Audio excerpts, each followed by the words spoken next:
1.2। 1.1 मैंने अपनी पुरानी वीडियो में सिखाती थी, अगर आपने वो भी सीखनी होगी तो आप प्लीज़ वो वीडियो देख लीजिएगा। अब करते हैं 1.2, इसका क्वेश्चन नंबर 1 देखते हैं। क्वेश्चन नंबर 1 है from the following matrices identify unit matrix, row matrix, column matrix and null matrix. वो कह रहे हैं इन सारी मैट्रिसेस में से, वो मैंने पुरानी वीडियो में बताया था कि मैट्रिक्स होती क्या है, तो वो कह रहे हैं इन सारी मैट्रिसेस में से ना आप बता दें कि यूनिट मैट्रिक्स कौन सी है, रो मैट्रिक्स कौन सी है, कॉलम मैट्रिक्स कौन सी है और नल मैट्रिक्स। देखें ए मैट्रिक्स उन्होंने दी हुई है, इसकी डेफिनेशंस पीछे लिखी हुई हैं इन सारी मैट्रिक्स की, कि नल मैट्रिक्स क्या होती है, वो क्या होती है, वो मैं आपको इसी में बता देती हूँ। चलिए बोर्ड की तरफ ये देखें 1 पॉइंट एक्सरसाइज का क्वेश्चन नंबर 1 है। क्वेश्चन नंबर 1 है, उसका ए पार्ट है। ए उन्होंने कहा हुआ है ए इक्वल्स टू है 0 0 0 0। अब वो कह रहे हैं ये आपने हमें बताया हुआ है उन्होंने कि ये कौन कौन सी मैट्रिक्स है, नल है, रो है, तो आप देख लें इसमें सारी एंट्रीज क्या है, एंट्रीज ये भी 0 है, ये भी 0 है, ये भी 0 है, ये भी 0 है, तो इसको क्या कहेंगे, इसको हम कहेंगे जिसमें सारी एंट्रीज 0 हो वो ना बनती है यूनिट। यूनिट होती है 1 1 0 0, इसको यूनिट कहते हैं। और जो 0 एंट्रीज होती है ना उसको हम लोग कहते हैं नल मैट्रिक्स। तो ये कौन सी मैट्रिक्स बन रही है, नल मैट्रिक्स।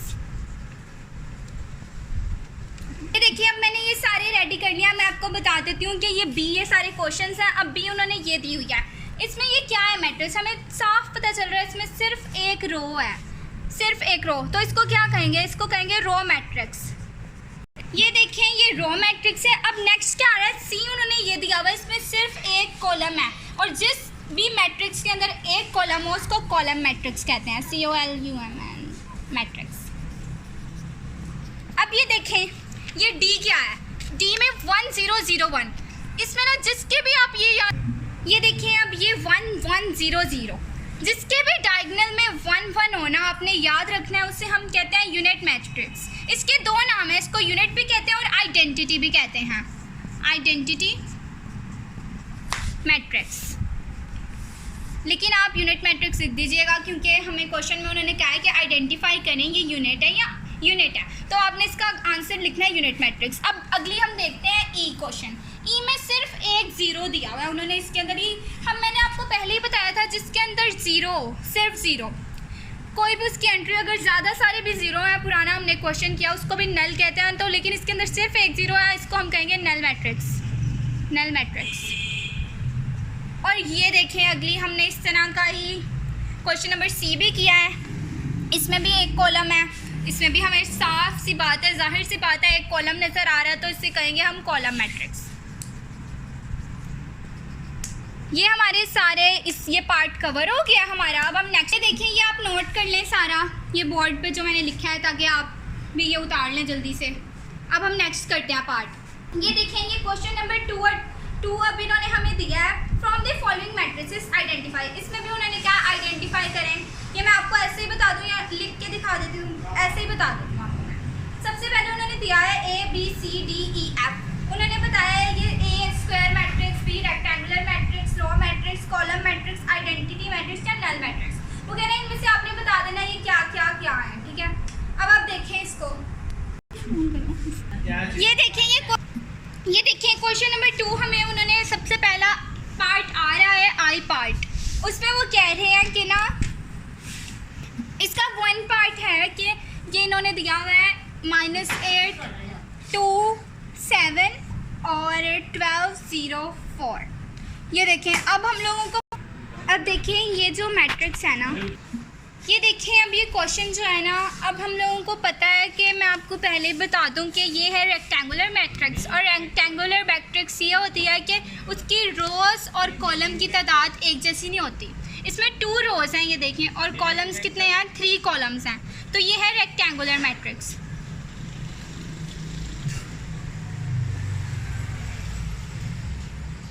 ये देखें अब क्वेश्चन नंबर 2 जो है ना उसमें ये 3 मतलब एक कॉलम बना हुआ है, तो इसको कहेंगे कॉलम मैट्रिक्स। आपको पता ही है जिसके अंदर एक कॉलम हो उसको कॉलम मैट्रिक्स कहते हैं। अब मैं आपको इसी में बता देती हूँ कि ये देखें अब क्वेश्चन नंबर 3 जो है वो उसकी रोज़ और कॉलम एक जैसी हैं, तो ये स्क्वायर मैट्रिक्स है। स्क्वायर मैट्रिक्स ये होता है कि रोज़ और कॉलम दोनों की तादाद एक जैसी हो, बिल्कुल। और अब नेक्स्ट जो आ रहा है ना 1 1 0 0, ये यूनिट मैट्रिक्स है, ओके। और इसको आइडेंटिटी मैट्रिक्स भी कहते हैं। और ये अगर आप इस तरह भी देखा जाए तो ये स्क्वायर मैट्रिक्स भी है, लेकिन ये तीनों ऑप्शन इसके आंसर हैं, स्क्वायर मैट्रिक्स, यूनिट मैट्रिक्स और आइडेंटिटी मैट्रिक्स। अब ये नेक्स्ट जो आ रही है इसमें 2 कॉलम्स हैं और 3 रोज़ हैं, ये रेक्टेंगुलर मैट्रिक्स है। ये थर्ड वाली रो मैट्रिक्स है, एक रो है इसके अंदर। और ये जो ये है VII, ये कॉलम मैट्रिक्स है, इसमें एक ही कॉलम है। अब ये नेक्स्ट देखें, इसमें ना 3 कॉलम्स हैं और 3 ही रोज़ हैं, ये स्क्वायर मैट्रिक्स है। स्क्वायर मैट्रिक्स वो होती है कि उसके रोज़ और कॉलम एक जैसे हों बिल्कुल। और नल मैट्रिक्स जिसमें सारा कुछ ज़ीरो हो, इसमें सब कुछ ज़ीरो है, तो ये नल मैट्रिक्स है। और उन्होंने हमसे पूछा भी यही था कि आप सबने आइडेंटिफाई करना है कि स्क्वायर मैट्रिक्स, रेक्टेंगुलर मैट्रिक्स, रो, कॉलम, आइडेंटिटी और नल। आपको पता ही है, ये देखें स्क्वायर मैट्रिक्स में आपको बता देती हूँ। स्क्वायर मैट्रिक्स में नंबर ऑफ रोज़ और नंबर ऑफ कॉलम्स इक्वल होते हैं, इसको कहते हैं स्क्वायर मैट्रिक्स। आपने ये बात याद रखनी है, ये इसकी डेफिनेशन है, अपने आप से भी खुद आप बना सकते हैं डेफिनेशन। अगर आपको फिर भी है तो आप पेज नंबर, ये देखें पेज नंबर कौन से पे है, पेज नंबर 5 पर है ये स्क्वायर मैट्रिक्स की डेफिनेशन, ये आप यहाँ से कर लें। डेफिनेशन भी साथ साथ कीजिएगा क्योंकि बोर्ड के पेपर में डेफिनेशन बहुत ज़्यादा आते हैं। अब ये देखिए मैं आपको रेक्टेंगुलर मैट्रिक्स भी बता देती हूँ। रेक्टेंगुलर मैट्रिक्स ये होती है नंबर ऑफ रोज़ और नंबर ऑफ कॉलम्स इक्वल नहीं होते, उसको रेक्टेंगुलर कहते हैं, रेक्टेंगुलर, ओके। अब रो मैट्रिक्स आपको पता है जिसके अंदर एक रो होती है, 1 रो, उसको रो मैट्रिक्स। ये याद करने वाले कॉन्सेप्ट हैं। और जिसके अंदर 1 कॉलम होता है उसको कॉलम मैट्रिक्स कहते हैं। अब ये देखें नेक्स्ट उन्होंने ई वाला दिया हुआ है आइडेंटिटी मैट्रिक्स। आइडेंटिटी मैट्रिक्स वो होती है, आइडेंटिटी के डायगोनल में 1 1 होता है और यहाँ 0 0 होता है, उसको आइडेंटिटी कहते हैं। और इसके बाद उन्होंने दिया हुआ है नल मैट्रिक्स। नल मैट्रिक्स मतलब वो मैट्रिक्स जिसके अंदर सारी एंट्रीज, ऑल एंट्रीज चाहे जितनी मर्जी हो, वो ऑल एंट्रीज 0 होंगी, उसको नल मैट्रिक्स कहेंगे। चाहे वो एक एंट्री हो, चाहे वो ज़्यादा सारी एंट्री हो, वो 0 हो, उसको कहेंगे नल मैट्रिक्स। यही क्वेश्चन नंबर 2 के अंदर है। ये देखिए अब ये क्वेश्चन नंबर 2 भी कर लिया, 1 भी कर लिया। अब क्वेश्चन नंबर 3 है, उसमें वो कह रहे हैं form from the following matrices identify diagonal, scalar and unit matrix. अब हमने इसमें से बताना है कौन सी डायगोनल है, कौन सी स्केलर है, कौन सी यूनिट है। इसके लिए हमें सबसे पहले हमें समझना पड़ेगा कि डायगोनल क्या होता है, स्केलर क्या होता है और आइडेंटिटी क्या होता है। चलिए आए मैं आपको बोर्ड पर सिखाती हूँ। ये देख स्टूडेंट्स, ये देखें अब हमें क्वेश्चन नंबर 3 के लिए ज़रूर पता होना चाहिए कि स्केलर क्या होता है, डायगोनल क्या होता है और यूनिट क्या होता है। और यूनिट को आइडेंटिटी भी कहते हैं। मैंने आपको कितनी बार बताया है, इसे आप याद कर लें, आइडेंटिटी और यूनिट एक ही है। अब ये देखें डायगोनल, तो सबसे पहले डायगोनल कॉन्सेप्ट समझने वाला उसी के जैसा ही स्केलर होता है। डायगोनल ये होता है कि जैसे 1 को छोड़े 1 हम आइडेंटिटी में कर लेते हैं। ये देखिए डायगोनल ये होता है कि आप कोई भी एंट्री है डायगोनल के अंदर और ये साइड पे ज़ीरोज़ हैं, उसको हम कहेंगे डायगोनल मैट्रिक्स। प्लीज़ कैमरामैन यहाँ देखें आप, प्लीज़ यार प्लीज़ यहाँ देखें, इसको हम डायगोनल कहते हैं। देखें ज़रा, स्केलर ये होता है कि, और डायगोनल ये भी होता है कि हम लोग अगर डायगोनल में भी कोई भी एंट्रीज डिफरेंट भी हैं उसे भी हम डायगोनल ही कहेंगे। स्केलर में ये होता है कि सेम एंट्रीज होनी चाहिए, सेम। और आइडेंटिटी ये होती है कि 1 1 और 0 0, इससे आइडेंटिटी कहते हैं। अब इसी को देखते हुए हमने सॉल्व करना है ये क्वेश्चन नंबर 3। अब ये देखिए ये क्वेश्चन इसी तरह सॉल्व होने हैं, मैं आपको बता दूँ। ये देखें इसमें क्वेश्चन लिखा हुआ है 4 4 0 0, ए क्वेश्चन है, क्वेश्चन 3 का पार्ट ए। अब हमें पता है कि ये देखें, ये दो तरह की मैट्रिक्स हैं। ये स्केलर तो है, फर्स्ट ऑफ ऑल स्केलर तो ये है, साथ ही साथ ये डायगोनल भी है। स्केलर तो लिखना है इसका आंसर, स्केलर और डायगोनल। अब सेकंड देखें, सेकंड में डायगोनल में एंट्रीज लिखी हुई हैं, सिर्फ डायगोनल में लिखी हुई हैं एंट्रीज, तो ये डायगोनल मैट्रिक्स है, डिफरेंट एंट्रीज हैं। और थर्ड वाली जो है वो डायगोनल भी है और आइडेंटिटी भी है। डी वाली है डायगोनल और ई वाली भी डायगोनल है। देखिए 5 में से 3 निकाले, 2 और 1 + 1 2, ये बन रहा है, ये बन रहा है डायगोनल। ये नहीं, ये देखें, ये ई वाला ये डायगोनल बन रहा है, और ये जो ये है ना, मतलब ये लास्ट ई वाला है, ये डायगोनल बन रहा है। अब हम करते हैं क्वेश्चन नंबर 4। बहुत इजी क्वेश्चन है, वो कह रहे हैं find the negative of a matrix. अब हम आपको बताएंगे कि नेगेटिव क्या होता है। नेगेटिव निकालने के लिए बहुत आसान है, बस आपने क्या करना है, ये जो दी हुई है ना, इनका नेगेटिव माइनस कर देना है, इसको पूरी एंट्री को। जैसे क्वेश्चन नंबर 4 है कि find the negative of matrix. इसमें हमने नेगेटिव लेना है, जो एंट्री है ना उसको माइनस से मल्टीप्लाई कर देना है। चले करते हैं। A = है 1 0 -1। अब इसको हमने मल्टीप्लाई कर देना है माइनस से। 1 को माइनस से मल्टीप्लाई किया, 1 -1, 0 के साथ ना माइनस होता है ना प्लस होता है, ये न्यूट्रल होता है। और इसको -1 था ना, इसको जब माइनस से मल्टीप्लाई किया, माइनस माइनस प्लस, ये देखिए -1 0 और 1, ये इसका आंसर आ गया। आप अब सेकंड क्वेश्चन देखें, बी है 3 -1 2 और 1। अब हमने इसको भी माइनस से मल्टीप्लाई कर देना है। 3 को किया -3, 1 -1 को किया तो +1 आ गया, और साथ ही साथ -2 को +2 को किया तो -2 और -1, यही इसका आंसर है। अब हम करते हैं सी क्वेश्चन। सी क्वेश्चन दिया हुआ है 2 6 3 2। अब इसको भी माइनस से मल्टीप्लाई किया, -2 -6 -3 -2, यही इसका आंसर है। अब हम करते हैं डी क्वेश्चन। डी उन्होंने दिया है -3 -4 2 और 5। ये देखें, अब इसको भी माइनस से माइनस +3 हो गया, +4 हो गया, -2 हो गया, -5 हो गया, ये डी का आंसर है। ई है = 1 -5 2 और 3, इसका आंसर आ गया -1 -2 5 और 3।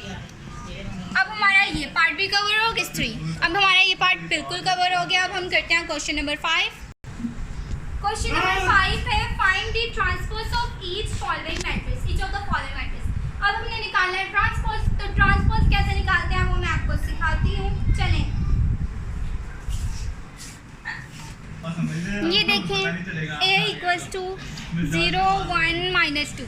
अब हम ट्रांसपोज कैसे लेते हैं? ट्रांसपोज हम इस तरह लेते हैं कि कॉलम को रो में चेंज कर देते हैं। तो ये कॉलम है, इसको हम रो में कर देंगे 0 1 और -2, ये इसका ट्रांसपोज आ गया, और लिख देंगे A ट्रांसपोज = इसी तरह हम ये सारे सॉल्व करेंगे। B है, ये देखें B है, कैमरा खरीद लेना, ये देखिए B है 5 1 और -6।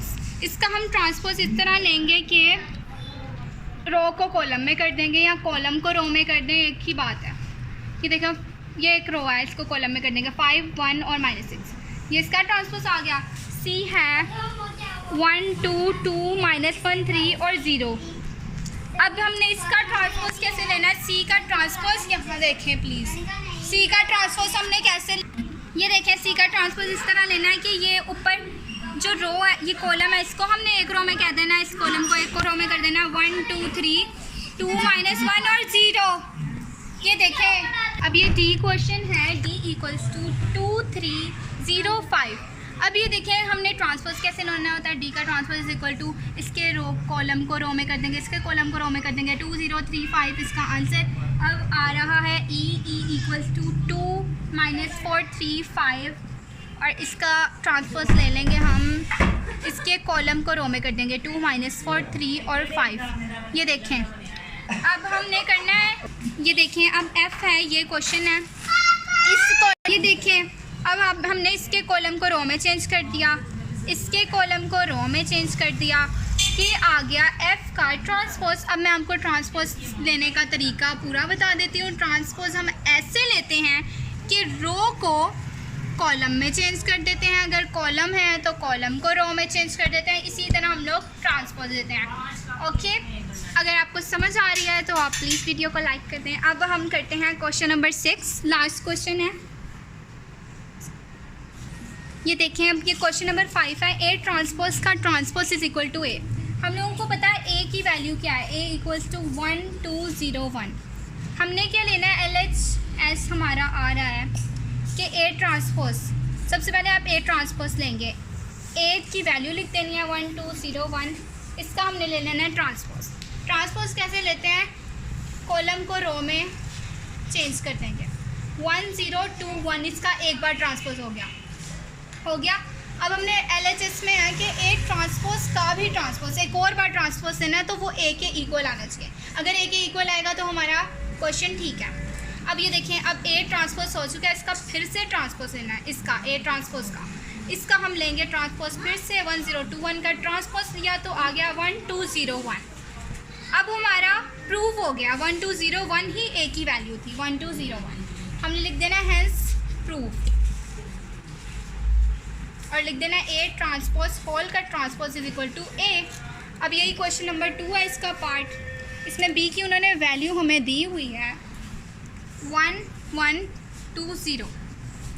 देखें, अब हमने क्या करना है, बी ट्रांसपोज का ट्रांसपोज LHS है। सबसे पहले हम लेंगे बी ट्रांसपोज, बी का ट्रांसपोज लेते हैं। 1 1 2 0 का ट्रांसपोज लिया तो आ गया 1 2 1 0। कॉलम को हमने रो में चेंज कर दिया, ये बी ट्रांसपोज की वैल्यू आ गई। अब बी ट्रांसपोज का भी ट्रांसपोज लेना ऊपर, B transpose is equal to, इसका भी हमने ट्रांसपोज ले लेना 1 2 1 0 का ट्रांसपोज। अब हमारा आएगा, कॉलम को रो में चेंज कर देना हमने 1 1 2 0। ये आ गया बी ट्रांसपोज का होल का ट्रांसपोज। अब हम लोगों ने क्या प्रूफ करना था, बी ट्रांसपोज होल का ट्रांसपोज इक्वल टू बी। तो अब बी क्या है, बी की वैल्यू थी 1 1 2 0। अब हमारी वैल्यू भी लास्ट में क्या आई है, बी ट्रांसपोज का ट्रांसपोज 1 1 2 0। अब हमने लिख देना है हेंस प्रूव। ये हमारी आज 1.2 कंप्लीट हो गई है। अगर आपको पसंद आई होगी वीडियो तो आप वीडियो को लाइक कर दें और अल्लाह हाफ़िज़।